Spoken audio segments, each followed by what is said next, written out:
Los exantemas en la práctica pediátrica es un motivo de consulta muy frecuente, pues todos los niños en algún momento de su vida presentan algún brote exantemático. Es importante caracterizar el brote exantemático o la presencia de cualquier rash cutáneo en la infancia. La principal causa etiológica son infecciones de tipo viral, sin embargo también pueden ser causadas por agentes bacterianos o otros agentes, espiroquetas, riquecias, parásitos, entre otros, así como también está la posibilidad de que no sea infeccioso, sino que producto de otras entidades, como inmunológicos, en el caso de la enfermedad de Kawasaki, reacciones a drogas, entre otras. ¿Por qué es importante caracterizarlo y definir cuál es la causa del exantema? Por 4 motivos. En primer lugar, hay cuadros clínicos que pueden comprometer la vida de los pacientes. El rash cutáneo de algunas condiciones de riesgo vital puede ser la primera manifestación y nos puede permitir intervenir oportunamente y salvar la vida de un niño, como es en el caso de la meningococcemia, la enfermedad de Kawasaki, escarlatina quirúrgica, entre otras.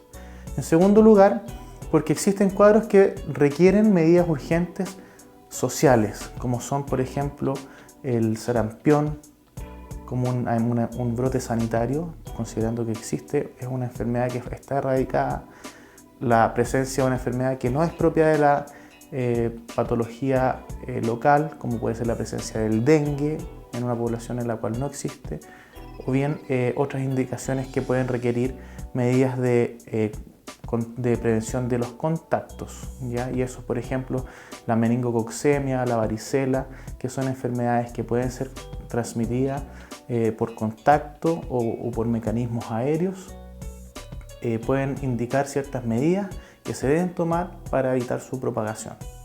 Y en tercer lugar, porque existen cuadros que requieren tratamientos específicos, mejorando el desenlace de esta condición. El diagnóstico diferencial tiene que ser hecho en base a elementos clínicos y elementos anamnésticos. La historia clínica nos aporta la información de la edad del paciente, porque existen condiciones que son más frecuentes en ciertos grupos etarios, los síntomas previos a la aparición del exantema, es decir, si hubo un prodromo clínico o no lo hubo, o fue la primera manifestación, si la presencia del rash es en relación a otros síntomas concomitantes, como la fiebre, prurito, coriza, tos, entre otras, cuál es la secuencia y orden de aparición de los síntomas.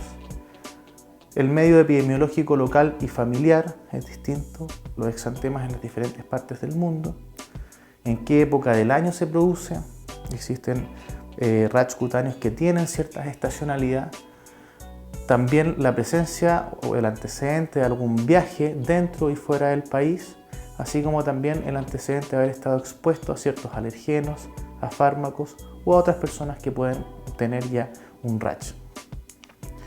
En el examen físico siempre tenemos que evaluar el estado general del paciente. Como fue mencionado, existen enfermedades que pueden ser mortales, que pueden ser la primera manifestación y eventualmente progresar de manera negativa. Evaluar los signos vitales del paciente por lo mismo. Hacer un examen físico completo, segmentario, en búsqueda dirigida de ciertos elementos que nos pueden indicar ciertos diagnósticos etiológicos, como la presencia de adenopatías, inflamación de otros órganos, conjuntivitis, amigdalitis, visceromegalias, compromiso articular, compromiso de las mucosas, entre otros. Y siempre evaluar la piel y caracterizar el tipo de rash o exantema frente al cual nos estamos enfrentando. El tipo, las características, la intensidad, la distribución, la forma de aparición, así como la descripción del tipo de lesiones. Existen exantemas específicos, existen exantemas virales que no son específicos y existen otros exantemas de otras causas no infecciosas.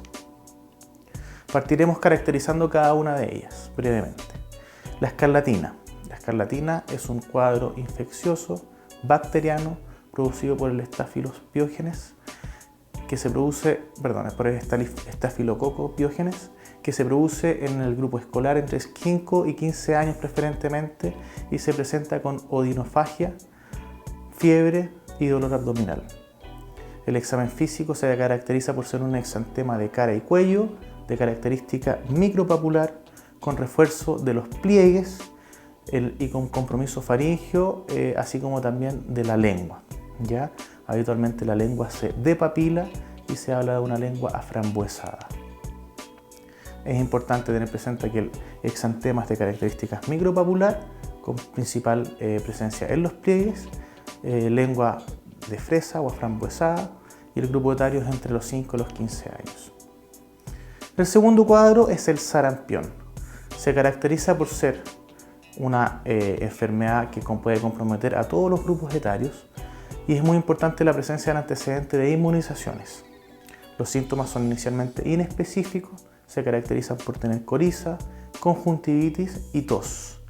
Y el examen físico destaca por ser un paciente con un gran compromiso del estado general, con un exantema maculopapular en la cara, retroauricular y que se va extendiendo hacia el tronco, y habitualmente se presenta con dificultad respiratoria progresiva.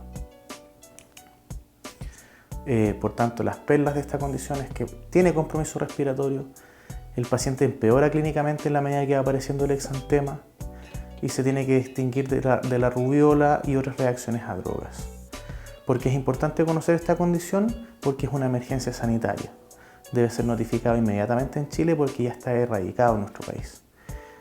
Y la presencia de esta infección obliga a tomar ciertas conductas desde el punto de vista de la salud pública. La enfermedad de Kawasaki.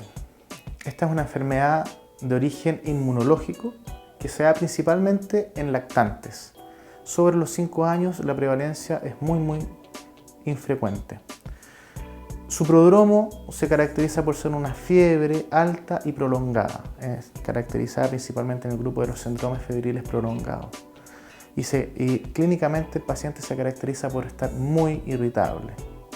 Puede acompañarse también de BCG-itis, que es la inflamación de la administración de la vacuna BCG que se pone en los recién nacidos. Y su historia natural se caracteriza porque al tercer día del síndrome febril aparece un exantema micropapular difuso en el cuerpo. Además existen compromisos de lengua, de labios, adenopatías y inyección conjuntival. Existe una secuencia de aparición de estos elementos clínicos, finalizando luego de los 10 días a 2 semanas con edema de palmas y plantas y descamación de los dedos, de las manos y de los pies. Todo lo mencionado se agrupa en criterios diagnósticos.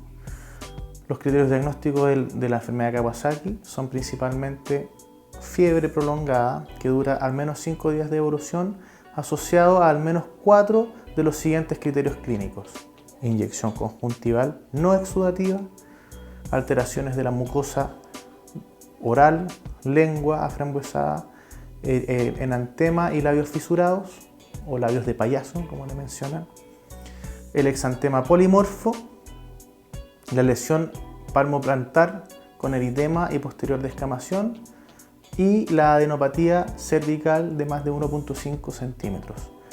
Por tanto, fiebre más 4 de los 5 criterios mencionados constituyen el diagnóstico de la enfermedad Kawasaki. También existen los criterios diagnósticos de infección atípica, que es cuando existen 3 de estos criterios más otros asociados, que no revisaremos el día de hoy.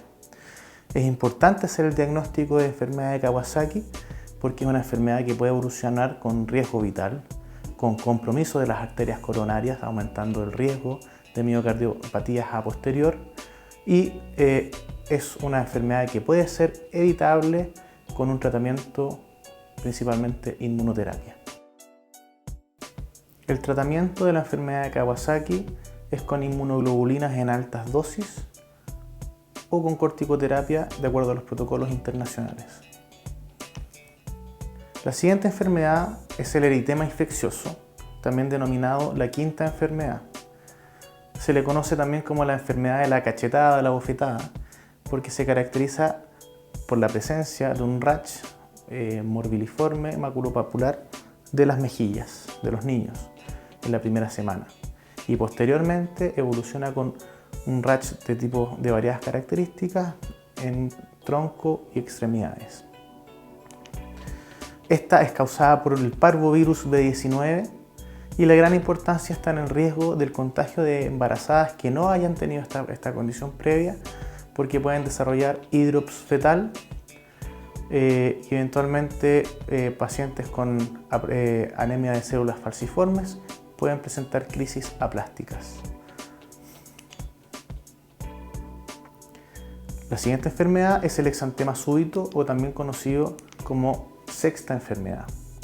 Esta se da principalmente en el grupo de lactantes menores y se caracteriza por ser un síndrome febril de fiebre muy alta, sobre 39,5 grados Celsius, y los pacientes, evidentemente por la fiebre, estar algo irritables, pero sin otros síntomas asociados. Al día siguiente cae la fiebre y aparece el rash.